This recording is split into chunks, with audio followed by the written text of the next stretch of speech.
Tariffs on hold. U.S. President Donald Trump and Mexican President Claudia Sheinbaum have reached a deal to delay imposing tariffs for at least 30 days. Trump had threatened a 25% tariff on Mexican imports, and Mexico threatened to impose tariffs of its own against the U.S. in retaliation.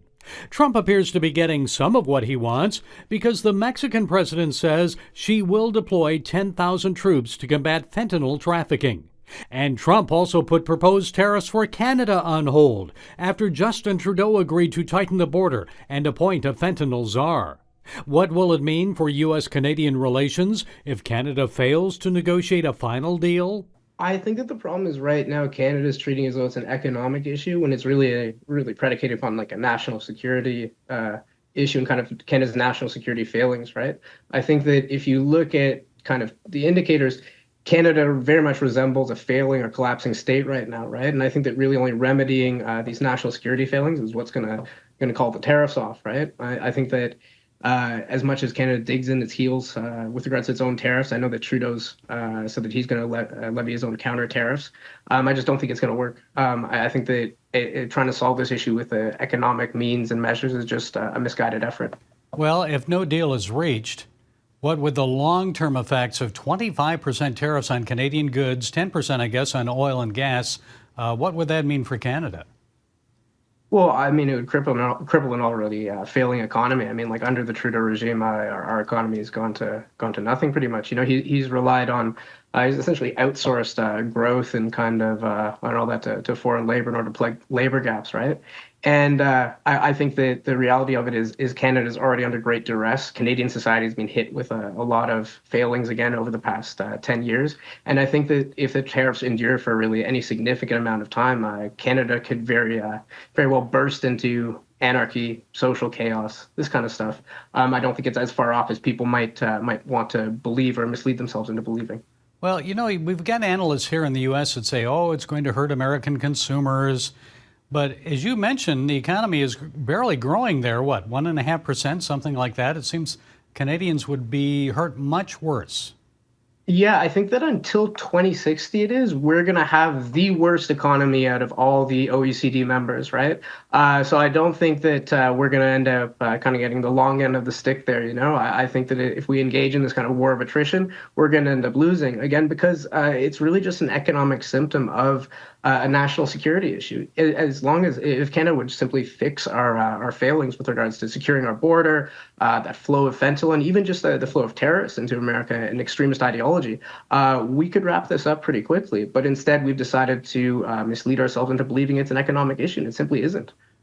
Well, let's talk politics here. Would the tariffs hasten or slow the political demise of Justin Trudeau and his Liberal Party?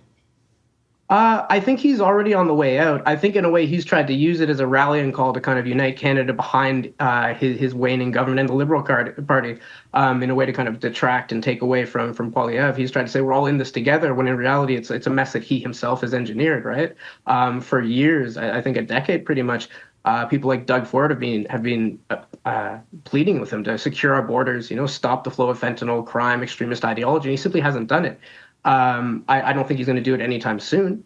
You know, thankfully he's supposed to be on his way out in March, but he's made a lot of promises during kind of his reign. You know, and he hasn't kept all of them. You know, I'm not necessarily confident that he's going to leave in March. You know, hopefully he does, but he should be on the way out. At least that we've got that. Well, he doesn't seem like he's going to back down on this. He's digging in his heels, and Trump said Canada will cease to exist as a viable country without U.S. subsidies. So again, he said it should become America's 51st state. So I know most Canadians and Americans don't see that happening. Do you? Well, I think here's the funny thing, right? If you were to ask most Canadians, I think Trudeau himself, what it means to be Canadian, what a Canadian is, he couldn't really define it outside of not being American, right? And so he doesn't really have anything to offer Canadians. In a way, the Canadian government, the Canadian state doesn't have anything to offer Canadians. And that's why Trump's proposition has become, in a weird way, viable. I don't think that such a proposition would have been viable or kind of treated as anything other than a joke under the reign of Stephen Harper, Sean Chrétien, and other Canadian politicians. But somehow, because of Trudeau's weak leadership, kind of how weak he himself has been, and how weak he has in turn rendered the Canadian state, it has really become somewhat of a viable proposition, this annexation, right? And I think it very well could become more serious if the Canadian state doesn't right its current trajectory, right? I think if things continue to degenerate and nobody comes onto the scene with something to offer Canadians in terms of this is what it means to be Canadian, I think that a 51st state doesn't sound too bad for a beleaguered people right now. Well, it would definitely improve our hockey here, wouldn't it? I think it would. Okay, Young Voices commentator, analyst with Macdonald Laurier, Will Barclay. Thanks for being with us, Will. We appreciate it. Thank you so much for having me. It was a pleasure.